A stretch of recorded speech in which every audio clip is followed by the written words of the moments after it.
السلام علیکم، امید کرتی ہوں آپ سب لوگ خیر خیریت سے ہوں گے۔ الحمدللہ جی، اللہ پاک کے فضل و کرم سے میں بھی بالکل ٹھیک ہوں، اور ایک خوبصورت اور خوشگوار دن کے ساتھ آپ سب کو خوش آمدید کہتی ہوں۔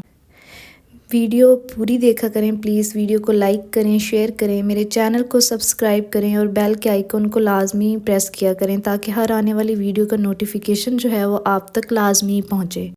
آج جمعے کا دن ہے، میرے ہسبینڈ کو چھٹی ہے فیکٹری سے، اور سب بہت زیادہ لیٹ اٹھے۔ بس جب اٹھے تو پھر میں نے ناشتہ بنایا اور گھر کے باقی کام جو ہیں وہ ختم کیے۔ اچھا، ایک ہی ماں کے پیٹ سے پیدا ہونے والے سب بچوں کی قسمت کبھی بھی ایک جیسی نہیں ہوتی۔ کوئی بہت زیادہ امیر ہوتا ہے تو کوئی بہت غریب ہوتا ہے، کسی کے نصیب بہت اچھے ہوتے ہیں، وہ اپنے گھروں میں راج کرتے ہیں، ٹھیک ہے، اور وہیں پہ کوئی بہت زیادہ سٹرگل دیکھتے ہیں اپنی لائف میں، اور ہمیشہ ان کی زندگی سٹرگل میں ہی گزر جاتی ہے۔ ویڈیو کو پلیز پورا دیکھیے گا، اس ویڈیو میں آپ کے لیے ایک بہت بڑا لیسن ہے، اور آپ کو ویڈیو انشاءاللہ ضرور پسند آئے گی۔ آج کل کی لڑکیوں کی بہت زیادہ خواہش ہوتی ہے کہ ان کی شادی ایسے گھروں میں ہو جہاں پہ خوبصورت گھر ہو، شوہر جو ہے وہ بہت ہی زیادہ ہینڈسم اور کیئرنگ لونگ ہو، ویل سیٹلڈ ہو، اور گاڑیاں ہوں، اور انہیں ہر آسائش ملے، کسی قسم کی کوئی کمی نہ ہو، لیکن انہیں نہیں پتہ کہ قسمت جو ہے وہ کسی کی تو بہت اچھی ہوتی ہے، ٹھیک ہے، یہ سارا اللہ تعالیٰ کی طرف سے ہوتا ہے، لیکن کسی کو اپنی ساری زندگی جو ہے وہ بہت سٹرگل دیکھنی پڑتی ہے۔ میری امی لوگ 8 بہنیں اور 2 بھائی ہیں، بھائی تھے، اور میری امی جو ہیں وہ بہنوں میں سب سے چھوٹی تھی، اور میری خالہ لوگ جو تھی وہ اپنے گھروں میں ماشاءاللہ ویل سیٹلڈ تھی، بہت ہی اچھی فیملیز میں ان کی شادیاں ہوئیں، ان کے گھر بہت خوبصورت بنے ہوئے ہیں ابھی تک، اور لکڑی کا کام، اور انہیں ہر آسائش ہے، مطلب فائنینشلی بہت ہی سٹرونگ ہیں، انہوں نے اپنی زندگی میں بہت کم سٹرگل دیکھی۔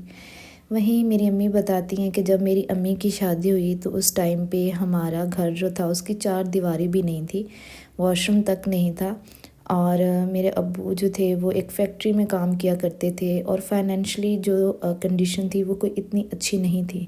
میری امی بتاتی ہیں کہ جب بھی کوئی ان کا رشتہ دار ان سے ملنے آتا یا ان کی بہنیں ملنے آتی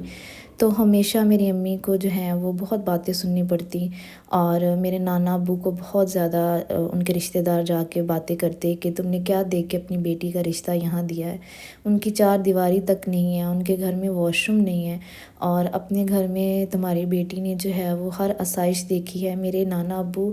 لوگ اس ٹائم پہ جو تھے ان کا بہت ہی اچھا، مطلب وہ کھیتی باڑی کرتے تھے، اچھے زمیندار تھے۔ میرے نانا ابو یہی کہتے تھے کہ یہی میری بیٹی کی قسمت تھی جو اسے مل گیا ہے، بس اسی پہ صبر اور شکر کرے اور گزارا کرے۔ خیر، میری امی بہت ہی صبر والی خاتون تھی، میری امی نے ہر چیز کو بہت اچھے سے مینیج کیا، لیکن آف کورس ایک عورت کی خواہش ہوتی ہے کہ اس کا ایک اچھا سا خوبصورت سا گھر ہو، اس کے بچوں کا ایک اچھا اور روشن مستقبل ہو۔ ہم 6 بہن بھائی ہیں، ہماری امی نے ہمیشہ ہمیں پوری کوشش کی ہے کہ وہ ہمیں اچھا کھلائے، اچھا پہنائے۔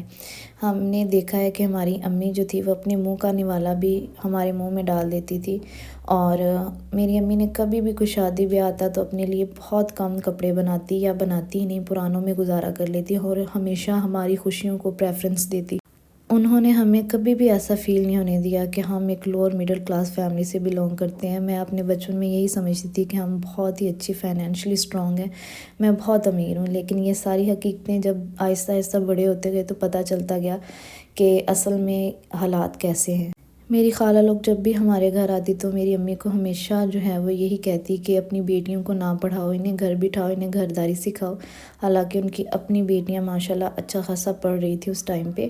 اور میری امی کو یہ کہتی تھی کہ تم جو پیسہ ان کی پڑھائی پہ ضائع کر رہی ہو وہی پیسوں سے تم کمیٹی ڈالو اور اپنے گھر کی مرمت کرو اور اپنا گھر بناؤ۔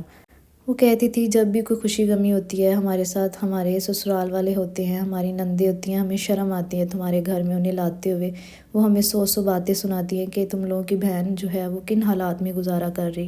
میری خالہ لوگ اپنی بیٹیوں کے اترے ہوئے کپڑے، پرانے کپڑے میری امی کو دے دیا کرتی تھی، اور یہ کہتی تھی کہ یہ انہیں پہنا لو، اور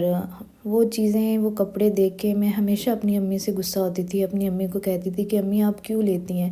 ہمیں کسی کے پرانے کپڑے نہیں پہننے، آپ انہیں بتایا کریں نا کہ ہم ان سے اچھے کپڑے بناتے ہیں اور ہم اپنے ذات سے کپڑے بنا سکتے ہیں۔ اس ٹائم پہ حالات کا پتہ نہیں تھا کہ ہماری ماں بیچاری کن مجبوریوں میں گزارا کر رہی ہے، کس طرح سے گزارا کر رہی ہے۔ میرے امی اور ابو کی اکثر مہینے کے آخر پہ گھر کے خرچوں کو لے کے اکثر نوک جھوک ہو جایا کرتی تھی، اور میری امی جو تھی وہ رو دیا کرتی تھی، تو ہمیں دیکھ کے بہت ہی غصہ آتا تھا، اور ہم اپنی امی سے کہتے تھے کہ امی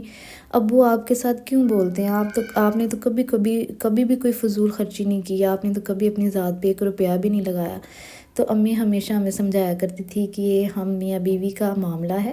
آپ لوگوں نے اس میں نہیں پڑنا، آپ لوگوں نے غصہ نہیں کرنا۔ جو بندہ 12 گھنٹے بھائی کام کر کے آتا ہے اور گھر آ کے جو ہے اسے گھر کے حالات دیکھ کے پریشانی آتی ہے، کوئی نہیں، وہ مجھ سے لڑ لیتا ہے تو کوئی بات نہیں، مجھے کوئی مسئلہ نہیں ہے اس سے۔ اب نا ہماری سب سے بڑی مین مقصد زندگی کا، سب سے بڑی خواہش یہی تھی کہ ہم نے گھر بنانا ہے، ہم نے ویسا گھر بنانا ہے جیسا ہماری خالہ لوگوں کا ہے، اس سے اچھا بنانا ہے۔ لیکن ہمیں یہ نہیں پتہ تھا کہ ویسا گھر بنانے میں کتنے پیسے لگتے ہیں اور وہ پیسے جڑنے کیسے ہیں۔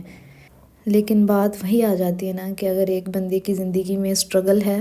تو اسے ساری زندگی اسٹرگل ہی کرنی پڑتی ہے۔ اگر اس ایک بندے کی قسمت میں خوشیاں نہیں ہیں تو وہ خوشیاں وہ کبھی نہیں دیکھ سکتا۔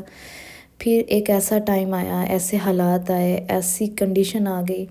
جو ہم سب کے لیے شاکنگ تھی، جو میں الفاظ میں بیان نہیں کر سکتی، اپنے دکھ کو ایکسپلین نہیں کر سکتی،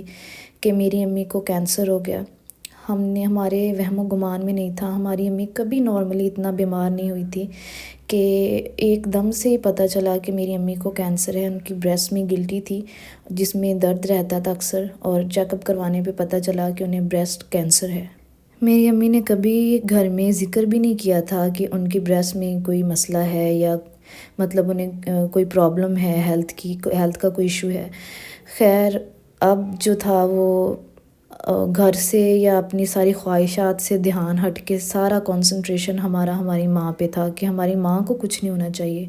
اب سب سے زیادہ بڑی پریشانی یہ تھی کہ کینسر کا علاج کروانا کوئی عام انسان کے بس کی بات نہیں ہے، بہت پیسہ لگتا ہے، فائنینشلی آپ اسٹرانگ ہونے چاہیے، تبھی آپ کینسر کا ٹریٹمنٹ اچھے سے کروا سکتے ہیں۔ ان حالات میں بھی میری ماں کو اپنی ہیلتھ کی اتنی فکر نہیں تھی جتنی یہ فکر تھی کہ میرا گھر کیسے بنے گا، اور اس ٹائم پہ ہم نے کمیٹیاں وغیرہ ڈالی ہوئی تھی گھر بنانے کے لیے۔ لیکن اللہ کا اتنا کرم ہوا کہ امی کا علاج فری ہو گیا۔ میری امی کا انمول ہاسپٹل لاہور میں سارا ٹریٹمنٹ ہوا، گورنمنٹ کے تھرو سارا ٹریٹمنٹ فری ہوا، بس آنے جانے کا جو کرایہ تھا وہ ہم اپنی ذات سے لگاتے تھے۔ ساتھ ساتھ جو تھا وہ ہمارا گھر بننا شروع ہو گیا۔ وہ خواب جو میری ماں نے ہمارے بچپن میں دیکھا تھا وہ اب تکمیل کو پہنچنے والا تھا، لیکن اس ٹائم پہ اس خواب کی ہمیں کوئی پرواہ نہیں تھی، اپنے گھر کی کوئی پرواہ نہیں تھی، ہمیں اپنی ماں کی زندگی چاہیے تھی۔ لیکن میری ماں کو ہمارے لیے گھر چاہیے تھا کہ میں اس دنیا سے جانے سے پہلے میں اپنے بچوں کے لیے جو ہے وہ رہنے کے لیے اچھی سی چھت بنا لوں۔ خیر، گھر بن گیا ہمارے لیے، لیکن میری ماں کو اس گھر میں رہنے کا سکھ سکون خوشیاں نصیب نہیں ہوئی۔ میری امی جو تھی وہ 1 سے 2 ماہ اس گھر میں انتہائی بیمار رہی۔ میری امی لاسٹ کنڈیشن پہ پہنچ گئی کینسر کی، اور اس دنیا سے رخصت ہو گئی، بہت ہی ارمان اپنے دل میں لے کے۔ اور وہ گھر آج بھی سلامت ہے۔ ہم لوگ فائنینشلی الحمدللہ، میرے ابو لوگ فائنینشلی، ہم تو اپنے گھروں والی ہو گئی ہیں، لیکن وہ اپنے گھر میں ماشاءاللہ ٹھیک ٹھاک ہیں، فائنینشلی بہت اسٹرانگ ہو گئے۔ میں بس یہی سوچتی ہوں کہ کیا ساری اسٹرگل میری ماں کے لیے ہی تھی؟ مطلب ایک بندہ جس کی زندگی میں سکھ نہیں ہے تو وہ ساری زندگی نہیں دیکھ سکتا۔ یہ سب میرے رب کے جو ہیں وہ فیصلے ہوتے ہیں، اللہ تعالیٰ کے فیصلے ہیں کہ اللہ نے کس کو دینا ہے اور کس کو نہیں، کس کی زندگی آزمائشوں سے بھری ہے اور کس کی زندگی میں سکھ ہے، سکون ہے۔ بس میں یہی کہنا چاہتی ہوں آج کل کی نیو جنریشن سے کہ پلیز جب بھی نماز پڑھتے ہیں اپنی ذات کے لیے ہمیشہ دعا کیا کریں کہ اللہ پاک آپ لوگوں کو زندگی کی ہر سکھ اور سکون دے۔ اپنی اچھی قسمت کے لیے دعا مانگا کریں، اچھی حالات کے لیے دعا مانگا کریں، اپنی ذات کے لیے ایسی دعائیں مانگا کریں کہ اللہ پاک آپ کے لیے ساری زندگی آسانیاں پیدا کرے۔ دعائیں جو ہوتی ہیں وہ قسمت اور تقدیر بدل دیتی ہیں، دعاؤں میں بہت طاقت ہے، یقین رکھیں اپنے اللہ پہ، اور انشاءاللہ اللہ پاک سب بیٹیوں کے نصیب بہت اچھے کرے گا، اور انشاءاللہ جو ہے وہ اچھے حالات ہی ہوں گے سب کے۔ بس اللہ سے یہی دعا ہے کہ اللہ پاک میری امی کو جنت الفردوس میں اعلیٰ سے بھی اعلیٰ مقام دے۔ انہوں نے اس دنیا میں بہت سی آزمائشیں دیکھی ہیں، انشاءاللہ آگے ان کے لیے بہتر سے بہترین ہی ہوگا۔ یہ سب تو بس نصیب کا کھیل ہوتا ہے کہ میں نے جو شروع میں بات کہی ہے کہ ایک ہی ماں کے پیٹ سے پیدا ہونے والے سب بچوں کی قسمت الگ ہوتی ہے، نصیب الگ ہوتے ہیں، سب کی سٹرگل الگ ہوتی ہے۔ کچھ بہت سٹرگل دیکھتے ہیں تو کچھ کی زندگی میں بالکل بھی سٹرگل نہیں ہوتی۔